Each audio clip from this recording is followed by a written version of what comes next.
बल्कि खबर की तह तक आकर आपको हर खबर से बाखबर किया जाए। आज भी खबरों का पिटारा खुलेगा थोड़ी देर में, लेकिन उससे पहले आपको याद दिलाते चले कि आप हमारे सोशल मीडिया साइट्स पर भी ज्वाइन कर सकते हैं। फेसबुक, ट्विटर, इंस्टाग्राम, कू और हमारी ऑफिशियल वेबसाइट www.gulistannews.in पर आप लॉग इन, सब्सक्राइब और शेयर कीजिएगा ताकि ज़्यादा से ज़्यादा खबरें आप पढ़ सकें और जम्मू कश्मीर और मुल्क भर के अंदर जो सियासत चल रही है उससे आप बाखबर रह सकें। अपना फीडबैक भी आप वहाँ से आकर हमें दे सकते हैं, यानी जब आप इन राब्ता साइटों पर आएंगे तो आप मैसेंजर बॉक्स में आएंगे, वहाँ पर इनबॉक्स आकर आप मैसेज करेंगे, ज़रूर आपकी मैसेज का जवाब भी दिया जाता है और जो बातें आप हमारे साथ शेयर करते हैं उनको भी बड़ी हमदर्दाना देखा जाता है, सुना जाता है और उन पर अमल दरामद करने की कोशिश भी की जाती है। तो ये प्यार, ये मोहब्बत आपकी तरफ से जारी रहे, इस उम्मीद के साथ प्रोग्राम का करते हैं आगाज। चूँकि आज फरवरी का महीना चल रहा है, सन 2023 है और 7वीं तारीख है, यानी आज दूसरे महीने का 7वां दिन है। और आज की सुबह बखैर में हम आपको ये बताएंगे कि 7 तारीख में माजी के अंदर क्या कुछ हुआ है और ये माजी को याद करना बहुत ज़्यादा ज़रूरी होता है। माहिरीन, मुबस्सिरीन और जो तहकीक मुहक्किकीन हैं वो लगातार ये बता रहे हैं कि जनाब हिस्ट्री को याद किया करें और हिस्ट्री से सबक हासिल किया करें ताकि मुस्तकबिल की राहें आपके लिए आसान हो सके। तो आइए हिस्ट्री की राहों पर चलते हैं, हिस्ट्री ऑफ द डे आपको बताते हैं। मेरे साथी आसिफ रशीद दिल्ली स्टूडियो में मौजूद हैं। खुशामदीद, गुड मॉर्निंग, बहुत बहुत शुक्रिया आप सभी का हमारे साथ ज्वाइन करने के लिए। हमेशा की तरह आज भी आप हमारे साथ रहेंगे। 10 बजे तक हम और आप साथ साथ रहने वाले हैं। प्रोग्राम का आगाज हो चुका है, पहले फॉर्मेट की जानिब हम बढ़ेंगे और आपको बताएंगे कि इतिहास में आज का दिन क्यों अहम है, क्यों बात करना जरूरी है, तारीख में आज खास क्या है। 1999 में आज से 23 बरस कबल उर्दन के शाह हुसैन का इंतकाल हुआ और अब्दुल्ला नए आज के दिन वहां के सुल्तान बने, जिम्मेदारी संभाली बतौर नए बादशाह। 1942 में बरतानिया ने थाईलैंड के खिलाफ जंग का ऐलान किया।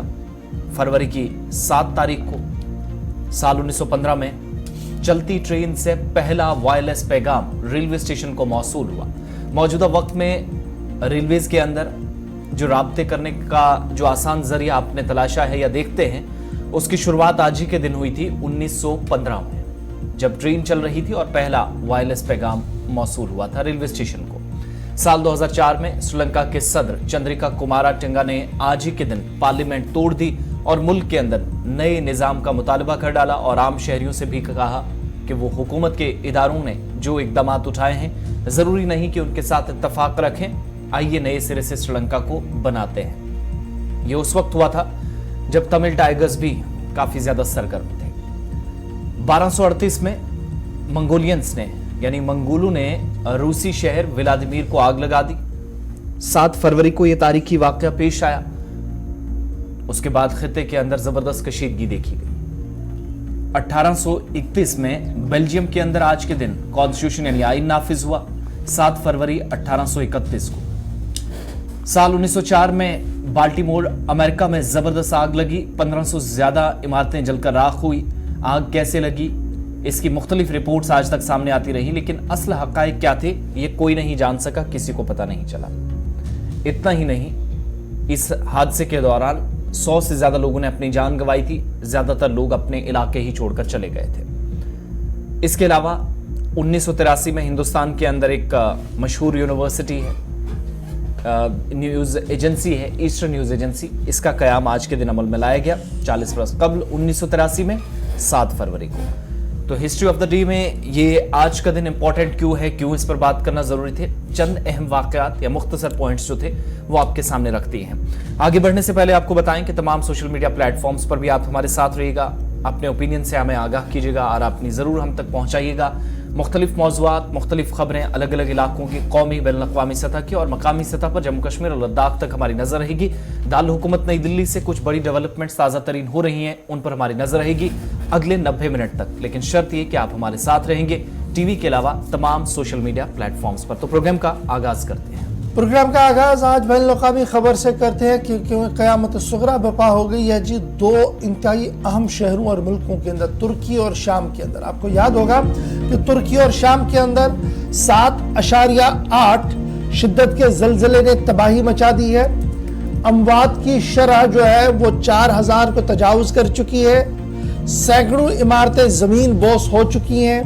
पीर की सुबह 4:17 पर जलजले ने नींद में बेखबर लोगों पर कयामत डा दी और अभी तक जो इब्तिदाई खबरें हैं, एक नहीं, दो नहीं, बल्कि 250 से ज्यादा सिस्मोलॉजिक सर्वे की जो रिपोर्ट सामने आ रही है वो 300 तक इनको मान रही है।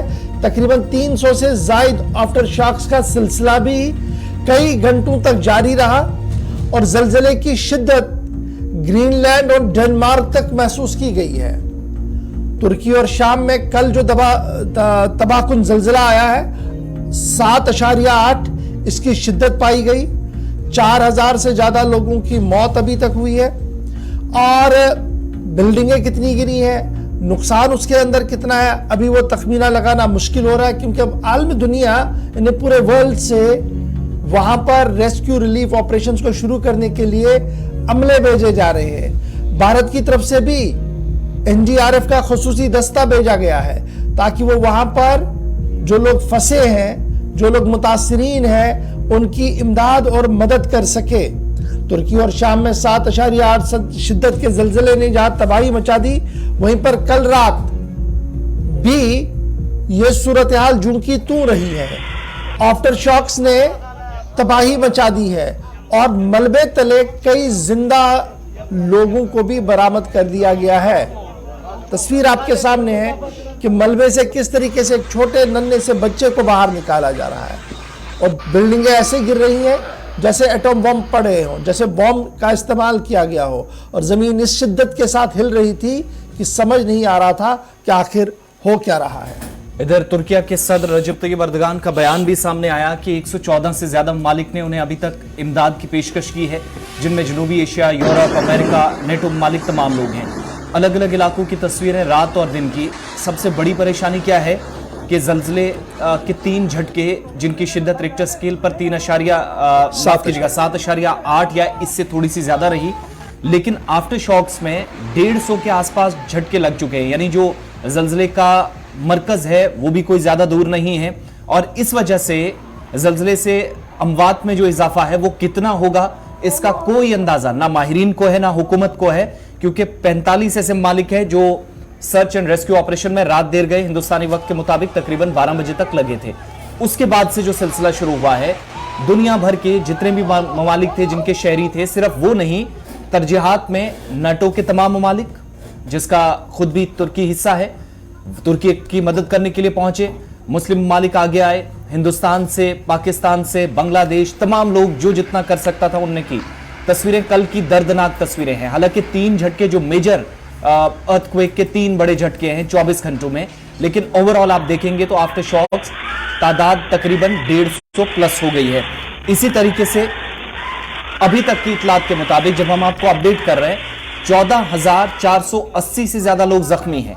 एक अंदाजे के मुताबिक 3470 से ज्यादा इमारतें मुकम्मल तौर पर तबाह हो गई हैं, जमींबोस हो गई हैं और अगर कोई हिस्सा बचा था तो उसको गिराया भी गया क्योंकि बहुत सारे लोग फंसे थे। और ये वो पहली तस्वीर है जलजले से पहले की। आमतौर पर आपने देखा या सुना होगा कि चिड़िया या परिंदे बहुत सारे इलाकों के अंदर एक अलग किस्म का माहौल होता है। अंदाजा शायद इंसानों से ज्यादा कहीं उनको होता है, ये महसूस किया जाता है कि कोई बड़ा तूफान आने वाला है। तो पहली तस्वीर जब आई थी उसी ने हिलाकर रख दिया था। उसके बाद ये अस्पताल की तस्वीरें, कोई शनाख्त नहीं हो पा रही है। 150 के करीब टीमें मुख्तलिफ मालिक की, कई इलाकों में इमारतों के अंदर अभी भी 50 से 100 लोग फंसे हुए हैं, जिनमें बच्चे सबसे ज्यादा हैं क्योंकि कुछ एक हिस्सों में भारतीय वक्त के मुताबिक 4 से 4:15 के दरमियान, यानी सुबह का वक्त जो सहरी का वक्त होता है, उस वक्त यहां के टाइमिंग के मुताबिक यह जलजला आया जब लोग नींद में थे। यही वजह है कि अमवात की तादाद बढ़ रही है। अंदाजे के मुताबिक 15,000 के आसपास लोग जख्मी हैं,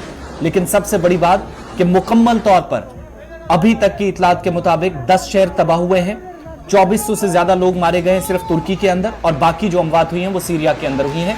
और ये तस्वीरें पिछले 24 घंटों की कलेक्ट करके हम आपको दिखा रहे हैं। अच्छा जी, तुर्की में फिलहाल 1 हफ्ते के लिए शो का ऐलान कर दिया गया है, ऑफिशियली कल इस बात की अनाउंसमेंट कर दी और भारत की तरफ से एनडीआरएफ की टीम को रवाना कर दिया। दूसरी तस्वीर भी तस्वीरें भी जरा दिखाइएगा जो आज सुबह यहाँ से बाज़ाब्ता तौर पर एनडीआरएफ जो हमारा है उनको रवाना कर दी गई। ये वो टीमें हैं जी एनडीआरएफ की जो भारत की तरफ से आज सुबह सुबह तुर्की के लिए रवाना कर दी गई है और ये वहाँ पर जाकर रिलीफ रेस्क्यू ऑपरेशंस में मुल्क की हिमायत मदद करेंगे। अब ये बात बड़ी इंपॉर्टेंट है, जम्मू कश्मीर से लेकर मुल्क की दीगर रियासतों के बाशिंदे तुर्की के अंदर मौजूद है, इसलिए खौफ दहशत और कियास और कन्फ्यूजन का माहौल है।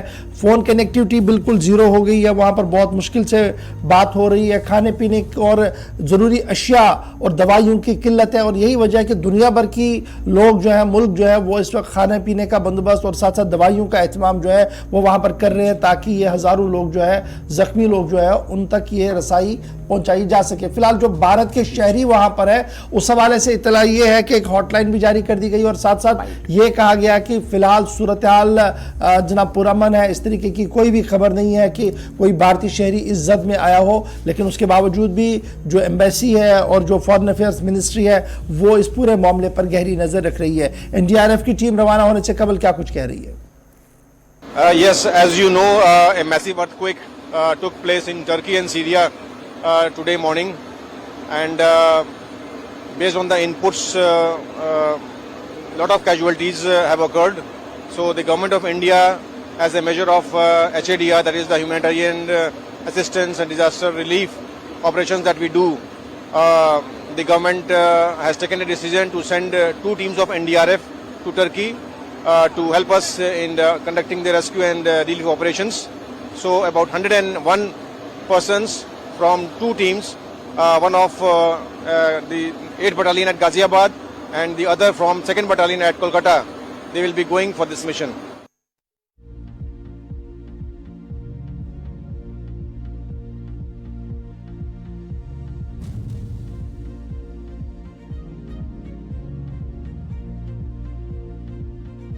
हेल्पलाइन नंबर्स भी जारी की जा रही हैं, लेकिन तुर्की पर जैसे जैसे अपडेट्स आएंगे आपको और बताएंगे, क्योंकि अमवात का सिलसिला या जो इजाफा है उसमें वो मुसलसल होता जा रहा है और ये उस वक्त हो रहा है जब 150 के ममालिक की टीमें भी वहां पहुंच रही हैं। अमेरिका और इजराइल ने भी अपने जो फिजाई तैयारे हैं या जो फिजाई सर्विस है वो दोबारा से शुरू कर दी है और तुर्की के लिए इमदाद का ऐलान 150 से ज्यादा ममालिक ने कर दिया। हिंदुस्तान से जो टीम रवाना हुई, डीजी जो है एनडीआरएफ के, वो क्या कुछ कह रहे थे आपके सामने डिटेल्स रखी हैं, वक्तन फक्तन इस पर अपडेट्स आ रही हैं, साथ साथ आपको बताएंगे। लेकिन आगे बढ़ते हैं, बात अब जम्मू कश्मीर की करते हैं और उस ड्राइव के हवाले से, उस मुहिम के हवाले से जिसमें सरकार की जानिब से पिछले 4 हफ्तों के दौरान आप देखेंगे तो मुख्तलिफ इलाकों के अंदर बुलडोजर चले, फहरिस्तें जारी हुई और इस पर सियासी बयानबाजी भी काफी ज्यादा हुई। लेकिन इंसदादी तजावुजात मुहिम यूनियन टेरिटरी के अंदर मुख्तलिफ अजला में जारी है। पिछले 24 घंटों में हमने आपको बताया कि कहां कहां कितने नोटिस जारी हुए हैं, लेकिन इन सब के बीच में प्रोविंस वाइज आप जम्मू के मुकाबले कश्मीर सूबे में ज्यादा कार्रवाई अभी तक देखी गई है मुख्तलिफ अजला के अंदर, जहां पर एक तो सरकारी अराजी को भी बाजियाब कराया गया या काहचराई थी जिसको खाली कराया गया और अभी तक के आदाद शुमार के मुताबिक 3.89 लाख कनाल सरकारी जमीन काहचराई जिसको सरकार ने खाली कराया है मुख्तलिफ इलाकों से। और जनाब पिछले 48 घंटों के दौरान हम ये भी देख रहे हैं कि जो इवैक्यूएशन ड्राइव हो रहा है, यानी जो इंसदादे तजावुजात मुहिम चलाई जा रही है जी, ये चलाई जा रही है बासर पॉलिटिशियंस के खिलाफ, यानी जिन्होंने इस तरीके से अपने पोजीशनों का इस्तेमाल किया है, और रिटायर ब्यूरोक्रेट्स के खिलाफ, चाहे वो सिविल सेक्रेटरीट के अंदर थे, सिविल डिपार्टमेंट के अंदर थे या पुलिस डिपार्टमेंट के अंदर थे। वहाँ से ये खबरें जो आ रही है कि कल भी हमने देखा कि गांदरबल के अंदर भी इस तरीके की कार्रवाई हुई, श्रीनगर शहर के अंदर कार्रवाई हुई, नॉर्थ और साउथ के एंटायर के अंदर कार्रवाइयाँ हुई और जो एदाद शुमार दिए गए वो आसिफ ने आपको बताया कि 3.89 लाख कनाल ज़मीन जो है सरकार की चराई जमीन जो है वो अभी तक बाजियाब कराई गई है। और कल की कार्रवाई की जब आप बात करते हैं, जब मैंने पॉलिटिशियंस का जिक्र किया तो कल सरकार की तरफ से इस बात की भी वजाहत कर दी गई कि 2 बड़े पॉलिटिशियंस हैं जी, एक ताज मोहिद्दीन साहब जिनका ताल्लुक उड़ी से है, लेकिन उनकी कोई ज़मीन शुपियाँ के अंदर थी, इससे पहले भी ये ज़मीन काफ़ी सुर्खियों में रही थी, तो उसको वापस रिट्रीव कर दिया है सरकार ने। और सरकार का मानना था कि ताज मोहिद्दीन साहब की तरफ से नाजायज़ कब्ज़ा जो है इस पर किया गया था। ये कोई तकरीबन 13 कनाल ज़मीन थी जो फॉर्मर मिनिस्टर और सीनियर डेमोक्रेटिक आज़ाद पार्टी के जो लीडर हैं ताज मोहिद्दीन, उनके पास शुपियां के अंदर थी। 13 कनाल और 16 मरला ज़मीन इसको वापस लेने का ऐलान कल सरकार की तरफ से किया गया और बाज़ाब्ता तौर पर रेवेन्यू डिपार्टमेंट ने कार्रवाई की। उसके साथ साथ एक और साबिक वजीर चौधरी जुल्फ़कार साहब, जिनका जम्मू चवादी के अंदर ज़मीन थी और साबिक एमएलए भी है, वजीर भी है, दरहाल कॉन्स्टिट्यूंसी को रिप्रेजेंट करते थे। 3 कनाल के करीब प्राय जो चवादी के पास इनकी ज़मीन थी, इस पर सरकार का मानना है कि ये जनाब स्टेट लैंड है, एनक्रोच किया गया था मिनिस्टर ने, इसलिए वापस ले लिया गया। कोई ऑफिशियल स्टेटमेंट उनकी तरफ से जारी नहीं किया गया है। उसके साथ साथ कुछ साबिक पुलिस अफसर, जिनमें गांधरबल का एरिया है, वहाँ से किया गया, कंगन के एरिया से कुछ डिमोलिशंस की गई और शहर के कुछ और इलाकों से डिमोलिशंस की गई है। माना गया कि किसी न किसी तरीके से सूरत हाल जो थी वो ये थी कि वहां पर कब्जा जो किया गया था वो इन बासर शख्सियात ने किया गया था। अनंतनाग जिले के अंदर एनक्रोचमेंट ड्राइव कुल मिलाकर 28,132 कनाल स्टेट लैंड रिट्रीव करने की बात कही गई है और कुलगाम के अंदर 8,928 कनाल। इसी तरीके से जो हमारे पास एदाद शुमार आ रहे हैं, 26,603 कनाल स्टेट लैंड जो है वो वापस ले ली गई है पुलवामा के अंदर और शुपियां के अंदर 11,341 कनाल की ज़मीन अभी तक वापस लेने की बात कही गई है। श्रीनगर शहर के अंदर जो स्टेट लैंड और दीगर चीज़ें थी उनमें 2,415 कनाल की ज़मीन है जिसको वापस ले लिया गया है। इसी तरीके से बडगाम डिस्ट्रिक्ट के अंदर 21,698 कनाल ज़मीन स्टेट लैंड वापस लेने की बात जो है वो इंतज़ामिया की तरफ से कही जा रही है। यह हमारे ज़राया हमें यह आदाद शुमार दे रहे हैं जी। ज़िला गांधरबल के अंदर जो आदाद शुमार हमारे पास है वो है 12,110 कनाल की ज़मीन। ज़िला गांधरबल आप देखिए कितना छोटा सा एरिया है और 12,110 कनाल ज़मीन पर कब्जा था जिसको हटाने की बात स्टेट डिपार्टमेंट की तरफ से कही गई है। बारामूला में हमारे ज़राया इस बात की तस्दीक कर रही है कि 51,957 कनाल की स्टेट लैंड से कब्जा जो है वो हटाने की बात कही गई थी। मैसिव एंटी एनक्रोचमेंट ड्राइव वहाँ चलाई गई और उसके साथ साथ 27,497 कनाल जो है वो कुपवाड़ा से भी बरामद कर दी गई है और जम्मू के भी मुख्तलिफ इलाकों से इसी तरीके से ज़मीनें वागुजार कराने की बातें जो है वो सामने आ रही है। तो कुल मिलाकर शायद ही कोई ऐसी तहसील होगी, ऐसा कोई गांव होगा जहां पर रेवेन्यू के डिपार्टमेंट के अफसर मौजूद नहीं होंगे, जहां पर पीले पंजे की घनक और घनघनाहट और ये डिमोलिशन की तस्वीरें आपने नहीं देखी होंगी। तो इंतजामिया की तरफ से ये साफ किया जा रहा है कि जनाब 62 शख्सियात जिन्होंने अपनी पोजीशन का नाजायज इस्तेमाल किया है, उन्होंने नाजायज तौर पर कब्जे किए हैं, उसे किसी भी कीमत पर बख्शा नहीं जाएगा, रिट्रीव किया जाएगा। लेकिन शिकायतें ये भी आ रही हैं जो कल से हम लगातार सुन रहे थे, ये कि अब आम लोगों यानी छोटे किसी के पास 5 मरला 10 मरला की ज़मीन है तो वहाँ पर भी नोटिसें और दीगर चीज़ों का सिलसिला जो है वो शुरू हो गया है, जिससे थोड़ी सी तशवीश और ज़्यादा बढ़ रही है इस वक्त रियासत के अंदर। तो कुल मिलाकर सभी अजला में महकमे माल की टीमें जो है वो मुतहरिक है और इंसदाद तजावुज़ात मुहिम लगातार जारी है और हमारे ज़राया ये बता रहे हैं कि आज भी शुमाल और जनूब के साथ साथ जम्मू के जो सेंट्रल जम्मू है, ईस्ट वेस्ट जम्मू है या फिर पुंछ रजौरी और डोडा की बात करेंगे आप या कठवा सांबा की बात करेंगे, वहां पर आज शिद्दत आएगी जी कुछ इलाकों के अंदर जहां से ये कार्रवाई की जाएगी। अब कुछ दोस्त ये बता रहे थे कि क्या जनाब सिर्फ कश्मीर के अंदर इस तरीके की कार्रवाइयां हो रही, तो जम्मू के अंदर भी कार्रवाइयां हो रही है और जम्मू के अंदर भी 62 शख्सियात जिनमें कुछ साबिक वजीर भी हैं जिनका ताल्लुक बीजेपी से है, उनकी ज़मीनों को भी रिट्रीव कराने की बातें जो है वो इंतजामिया की तरफ से सामने कही जा रही है। तो कुल मिलाकर ये कार्रवाई जो है वो लगातार जारी है। इस कार्रवाई के साथ साथ जरा एक और बड़ी बात को पर भी चलते हैं क्योंकि तकरीबन 6 दिन के बाद सियासी जमू टूटा है और ये सियासी जमू टूटा कल दिन में जब बैक टू बैक सभी जमातों के रहनुमाओं की तरफ से प्रेस कॉन्फ्रेंसेस की गई हैं और सबसे बड़ी 3 जमातों की तरफ से प्रेस कॉन्फ्रेंस की गई हैं जिनमें नेशनल कॉन्फ्रेंस की बागडोर उमर अब्दुल्ला संभाल रहे थे, पीपल्स डेमोक्रेटिक पार्टी दिल्ली में महबूबा मुफ्ती कमान संभाल रही थी, सज्जाद गनी लोन श्रीनगर के अंदर प्रेस कॉन्फ्रेंस कर रहे थे और ये प्रेस कॉन्फ्रेंस तब हो रही थी जब 6 दिन तजावुज़ात हटाने की इंसदाद तजावुज़ात मुहिम को चलते हुए हुआ था और कई करीबी नेशनल कॉन्फ्रेंस के सीनियर लीडर्स के घरों के आसपास बुलडोजर चला था। तो उसके बाद ये प्रेस कॉन्फ्रेंस आई है और इन प्रेस कॉन्फ्रेंसों के अंदर 2-3 चीजें बड़ी इंपॉर्टेंट है जहां उमर अब्दुल्ला ने बुलडोजर मुहिम को इंतहाई गलत माना और उनका मानना था कि आखिरी ऑप्शन होना चाहिए था, दिफा करने का मौका मिलना चाहिए। सज्जाद गनी लोन ने कहा कि भारत की जो रिप्रेजेंटेशन है जम्मू कश्मीर के अंदर वो बुलडोजर ना हो और अपनी छवि को मसक ना करें सरकार, ये उनका मानना था।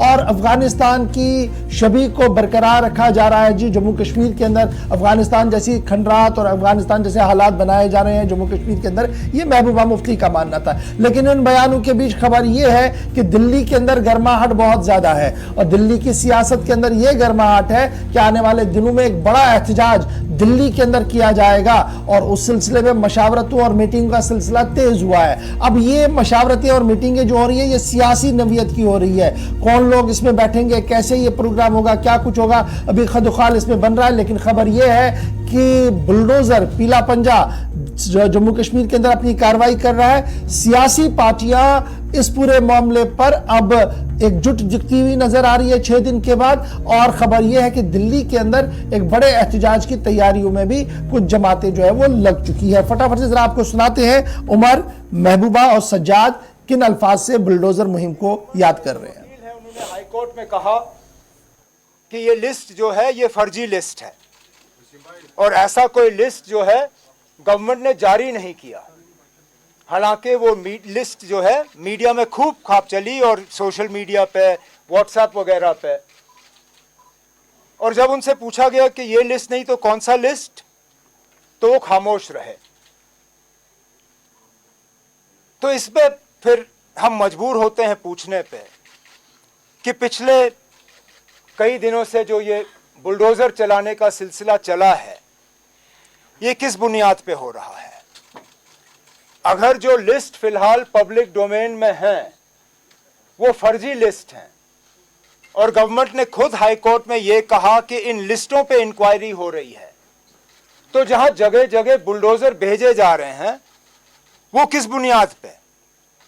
अगर कोई लिस्ट है जो कि अगर आपने वीडियोस देखी होंगी जो सोशल मीडिया पर, वो कोई दिन नहीं इंक्लूडिंग आज का दिन जब वीडियोस नहीं आते हैं जहां गरीब लोगों को जो 3 मरले 4 मरले पर बैठे हैं उनके घर बुलडोज किए जा रहे हैं। और ये भी कोई दिन नहीं है कि जब एलजी ऑफिस से बयान नहीं आता हम गरीबों को टच नहीं कर रहे। अब 2 बातें हैं, या तो वो वीडियो झूठे हैं या एलजी ऑफिस के यहां से झूठ बोला जा रहा है। दूसरी बात, पूरे हिंदुस्तान में एक सिस्टम है कि नोटिस दी जाती है। It's not only the law of natural justice but it's of the law of the land that you have to give a notice. ये बताएं कौन सी नोटिस कहां ये दे रहे हैं। चलो अमीर लोगों को तो फिर भी नोटिस देते हैं, ये दिल पर हाथ रखकर करें जिन गांव में ये गए हैं वो 3 मरला 4 मरला वालों के पीछे किसी को नोटिस दी है। Humiliate the people of Kashmir. मुझे लगता है humiliation is more important for them कि एक 500-200 पुलिस का दस्ता हो, रेवेन्यू ऑफिसर 50-60 हों, फिर हमारे जर्नलिस्ट भाई पहले आ गए होते हैं, फिर मार्केटिंग ऑफ इमोशंस।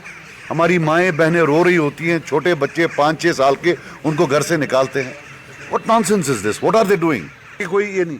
और सबसे बड़ी बात है, I think this government should understand that at the end of the day it is a makeshift temporary arrangement. They should leave some bigger decisions to the new elected government. At the end of the day, they are not elected by people.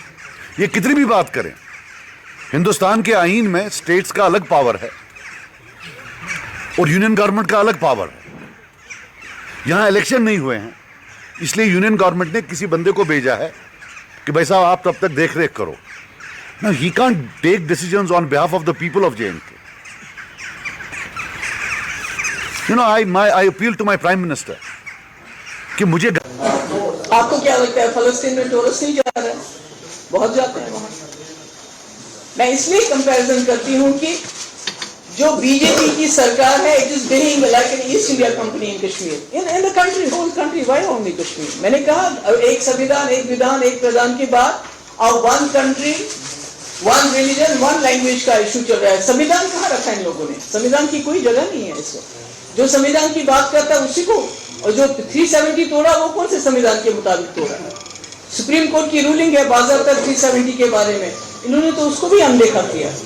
तो मैं क्यों ना करूं? अगर आप कश्मीर आ जाएंगे, मैंने कहा ना आई एम सॉरी कि आपका ये नहीं, मैं दिखाती आपको कि वो फलस्तीन तो फिर भी बेटर ऑफ है, उनके तो कोई लोग बात करते हैं। ये तो अफगानिस्तान से बदतर हो रहा है, जिस तरह से वहां बुलडोजर लेके लोगों के घरों को तोड़ा जा रहा है, 3 वाले मकान है बेचारे लोगों के, उनको तोड़ा जा रहा है। क्या मकसद क्या है? while you're और saying एलजी तो बोलते रहते हैं, अगर नीचे तो कोई बात चलती नहीं, नीचे तो वही चलता है जो उनको अंदर यहाँ दिल्ली से फोन आता है।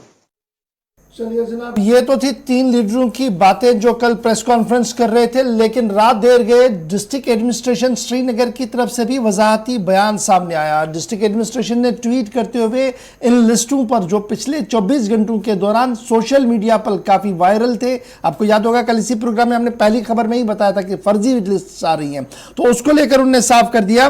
डिस्ट्रिक्ट एडमिनिस्ट्रेशन ने जो ट्वीट किया कि ये सारे लिस्ट जो इंक्रोचमेंट के नजूल प्रॉपर्टी श्रीनगर के हवाले से सर्कुलेट किए जा रहे हैं सोशल मीडिया पर, ये जनाब गलत है और ये उन अफवाहबाजों का काम है जो एक दहशत का माहौल बनाना चाहते हैं। एफआईआर जनाब लगाई जाएगी उन सभी लोगों के खिलाफ जो इस तरीके का पैनिक फैलाएंगे। डिप्टी कमिश्नर श्रीनगर एजाज असद साहब की तरफ से ये ट्वीट किया गया था, ट्वीट आपके सामने है। अब सवाल ये है कि ये जब लिस्टें बनी और लिस्टें बाहर आई और कल से लेकर अभी तक कितने लोगों पर शिकंजा कसा गया, किन लोगों ने ये लिस्टें बाहर लाई हैं, और वाकईतन अगर ये लिस्टें सही नहीं है तो ज़रूर पुलिस को आज कार्रवाई करते हुए बताना पड़ेगा कि लिस्टें तैयार किस कंप्यूटर पर हुई, कहां से हुई और किस तरीके से इस तरीके का माहौल पैदा किया गया। सिग्नेचर भी है। फिलहाल जी छोटा सा ब्रेक होगा, यहाँ पर ब्रेक के उस पार आएंगे तो आपको बताएंगे कि जिसे अल्लाह रखे उसे कोई नहीं मार सकता है, और वो सूरत हाल कहाँ पर है। थोड़ी देर पहले हमने देखा कि जब भूचाल में छोटा बच्चा बाहर आ गया था, अब जम्मू कश्मीर की सूरत हाल से हवाले से भी उस पर गुफ्तगू करेंगे। फिर आपको आगे बढ़ाएंगे कि किस तरीके से मंशियात के खिलाफ भी कार्रवाई होनी और क्या कुछ और सरकार की तरफ से किया जा रहा है। छोटा सा ब्रेक होगा, ब्रेक के फौरन बाद ये सारी खबरें।